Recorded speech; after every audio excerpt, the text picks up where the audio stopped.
Bonjour et bienvenue dans ce cours de yoga spécial Genoux douloureux. Je suis Cindy, professeure sur la chaîne Chrono Yoga. N'hésitez pas à vous abonner en cliquant juste en dessous. Alors peut-être que vous avez eu un traumatisme, une blessure et que vous avez déjà terminé la rééducation avec votre kiné et qu'aujourd'hui, grâce au yoga, vous voulez continuer à renforcer vos genoux. Ou bien tout simplement, en avançant dans l'âge, vos genoux deviennent un petit peu fragiles et vous avez envie de les renforcer. Nous allons, pour travailler les genoux, devoir travailler avec d'autres articulations, notamment les hanches, les chevilles. Nous allons travailler aussi avec les muscles, les quadriceps, les muscles des cuisses et puis ici, cette partie-là, la bande iliotibiale. Vous êtes prêts? On commence, on se retrouve sur le tapis. Pour commencer, on va venir échauffer, trouver de la mobilité dans nos hanches. Installez-vous ici, les pieds un petit peu plus larges que vos hanches et on va laisser tomber nos deux genoux. De cette manière, vous avez les deux genoux à peu près à 90 degrés. Placez les mains derrière vous et nous allons faire simplement un mouvement un petit peu d'essuie-glace. On va vouloir venir poser notre genou devant notre talon. On respire en douceur ici, on respire par le nez. Et on essaye de bien ressentir ce qui se passe ici au niveau de nos hanches.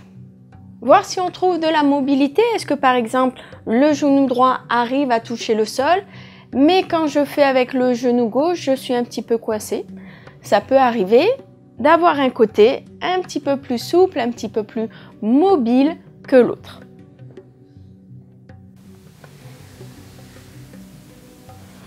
Ok, on va revenir se placer dans cette posture, donc avec les genoux à 90 degrés. Ici, premier genou 90, ici, deuxième genou 90. Vous avez la fesse un petit peu décollée ici, pas de souci. On prend une inspire, on se grandit. On s'étire ici comme si un fil nous grandissait. Et on va ensuite basculer du côté du genou fléchi ici.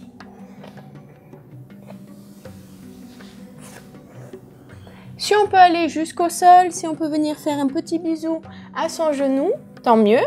Et puis sinon, on peut rester ici, sentir le travail. Et à chaque expiration, on va pouvoir essayer d'aller chercher un petit peu plus bas. Quand on expire, le corps se détend et c'est l'occasion pour nous d'aller chercher un étirement un peu plus profond. Prenez encore deux longues inspires, deux longues expires.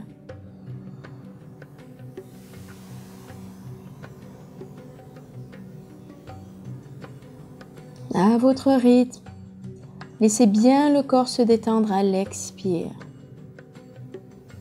Et puis prochaine inspire, je me relève, je change de jambe. Hop. Donc je remets mon pied ici à 90, celui-là aussi à 90 degrés. J'inspire, je me grandis. Et j'expire, je bascule doucement vers mon genou. Et prochaine expire, si ça se passe bien, je descends un petit peu plus bas. On travaille en douceur, on essaye de bien synchroniser l'étirement avec l'expiration.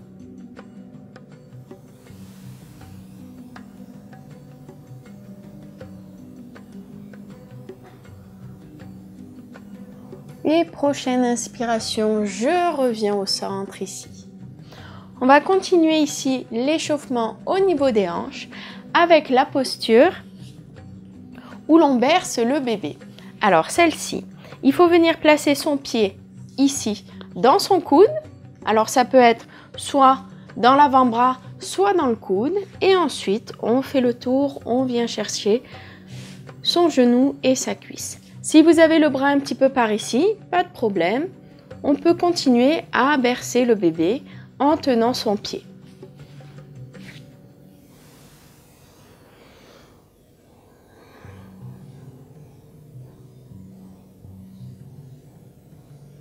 On va ensuite faire la même chose avec l'autre hanche.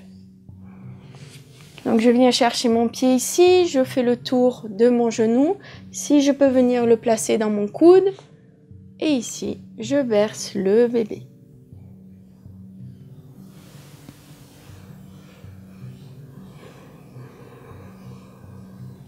Donc soit comme ça, soit ici en tenant mon pied.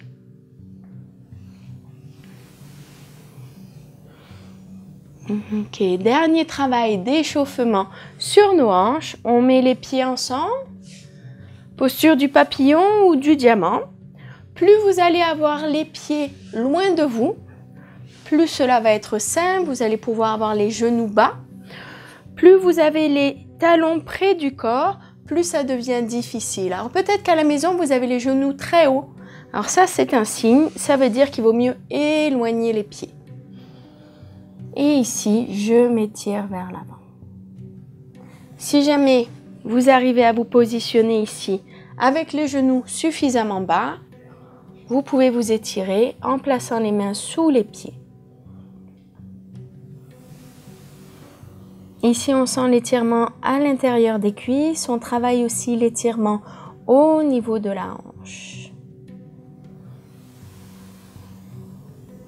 Alors, quand on essaye d'isoler juste le travail du genou, on ne travaille pas très bien. Il vaut mieux travailler avec l'ensemble de la chaîne musculaire de toute la jambe. C'est pour ça que dans ce cours spécial genou, on commence par travailler nos hanches. Okay. J'inspire ici, je reviens. Je vais venir placer mon talon dans le tapis. Je vais venir maintenir l'articulation du genou. Et ici, je vais simplement vouloir faire bouger le tibia. Donc, ce n'est pas juste le pied qui bouge, c'est vraiment tout le tibia qui se déplace. Donc, par exemple, si je mets ma main sur l'os, l'arête qu'on arrive à sentir, je sens que c'est elle qui se déplace. Donc, ce n'est pas simplement la cheville qui fait le travail. Il faut vraiment sentir que c'est le tibia qui se déplace. Je garde bien les mains sur le genou et je vais faire ici quelques bascules de droite à gauche. Donc vous sentez l'arête se déplacer. Vous pouvez aussi observer votre mollet et voir que votre mollet se déplace.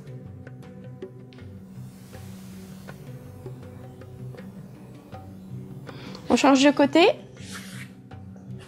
Je viens ici maintenir l'articulation, je plante le talon et ensuite je déplace le tibia.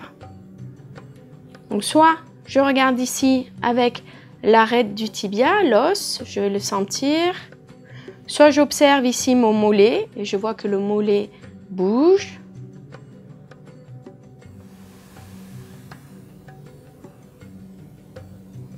On continuera un petit peu le travail sur les chevilles ensuite.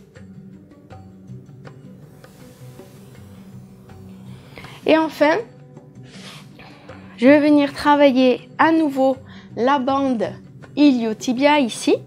Je place un genou face à moi, face à la caméra. Ensuite, je viens placer le pied juste à côté de mon genou, comme ça. Et là, j'essaye d'avoir les deux fesses sur le tapis. On est pas mal? Alors, je sais que c'est une posture qui n'est pas toujours facile à comprendre. Il y a un petit peu de coordination. Donc, je place le genou droit ici, face à l'écran. Je viens placer mon pied de l'autre côté de mon genou, comme si je voulais croiser les jambes. Et ensuite, je mets mes deux fesses sur le tapis. Si vous avez un petit peu plus de souplesse, si vous vous sentez à l'aise avec vos genoux, vous allez pouvoir faire genou contre genou. Donc, je viens placer le genou gauche sur mon genou droit ici et je ramène les talons vers mon assise. Donc, option 1, ici, pied au sol. Option 2, genou contre genou. On va pouvoir se tenir à nos pieds, essayer de bien ancrer nos fesses. Et c'est ce mouvement-là, de vouloir appuyer ma fesse, ça va ramener ma hanche et étirer ici.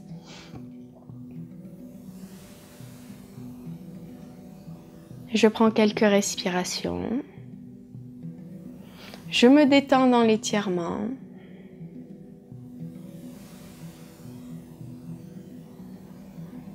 Et je vais changer de côté. Donc cette fois-ci, genou gauche au sol face à l'écran. Le pied droit vient se placer ici. En gardant les fesses dans le tapis et je ne suis pas assise sur mon talon.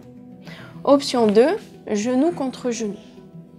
Je m'installe, je ramène mes talons près du corps et je respire ici dans la posture.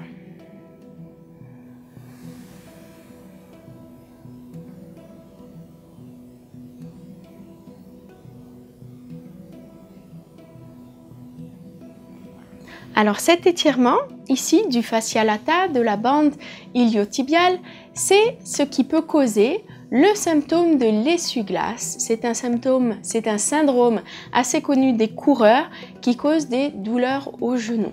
Donc n'hésitez pas à vous étirer. Si quand vous courez, vous avez une douleur un petit peu sourde dans le genou, ça peut être un des symptômes du syndrome de l'essuie-glace chez le coureur.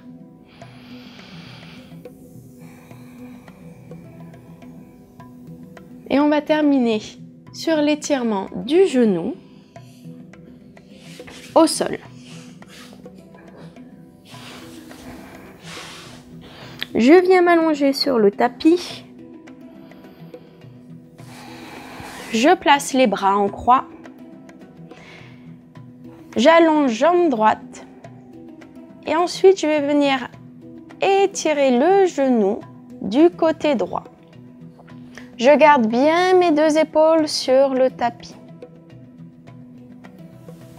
Si comme ça je me sens à l'aise, je peux étirer la jambe.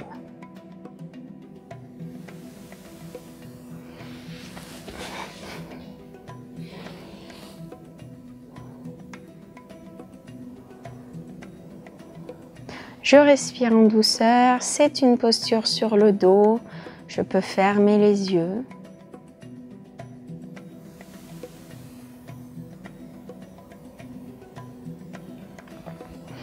Je reviens au centre, je fais la même chose de l'autre côté, j'étire jambe gauche, je viens placer le genou droit du côté opposé.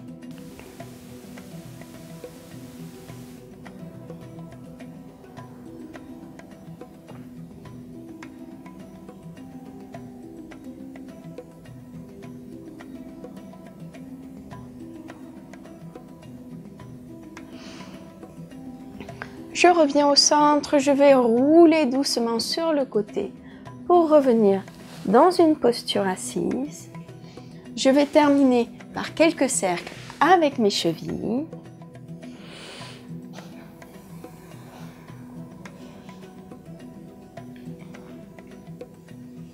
Si jamais ce sont vos chevilles qui ont besoin d'étirement, vous allez retrouver des postures d'étirement dans la playlist Yoga pour les coureurs, pour les runners.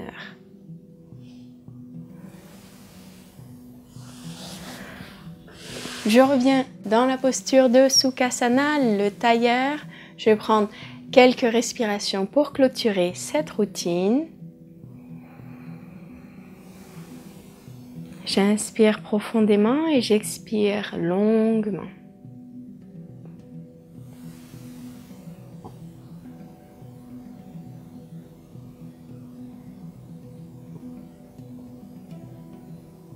Rapprochez les mains du cœur. Namasté. Merci d'avoir suivi cette séance spéciale genoux douloureux ou genoux fragiles. Ça nous a permis de travailler l'étirement au niveau des hanches, l'étirement au niveau des genoux, l'étirement au niveau des chevilles. Je vous invite à refaire ces exercices régulièrement et les allier également avec des postures de renforcement. Nos muscles n'ont pas toujours besoin d'être étirés, ils ont aussi parfois besoin d'être renforcés. C'est pourquoi il est bon de cumuler séances d'étirement et séances de renforcement sur des jours différents. Si vous avez aimé ce cours, vous allez retrouver d'autres cours sur les genoux douloureux. Je vous le mets juste en dessous dans la description et juste au-dessus, ici, Vous retrouverez aussi des cours spéciaux bas du corps avec la playlist du yoga pour les runners. Si ce cours vous a plu, je vous invite à vous abonner. Vous allez retrouver un nouveau cours de yoga tous les dimanches. Je vous retrouve aussi sur Facebook, sur le groupe Parlons Yoga. Si vous avez des questions, si vous avez des postures, vous n'êtes pas bien sûr de les faire, vous pouvez poster vos photos. Vous pouvez poser vos questions à toute la communauté des chrono-yogis. Et enfin, si vous avez envie d'approfondir vos connaissances dans le yoga, de pouvoir faire du yoga à la maison en sachant ce que vous faites, pourquoi vous le faites et comment bien le faire sans se faire mal, je vous invite à rejoindre ma formation coaching 28 jours de yoga. Je vous accompagne pendant un mois avec des mini-ateliers et des cours de yoga pour vous permettre de devenir autonome dans votre pratique, de pouvoir pratiquer à la maison sans vous faire mal en 28 jours. Je vous dis à très bientôt. Namasté.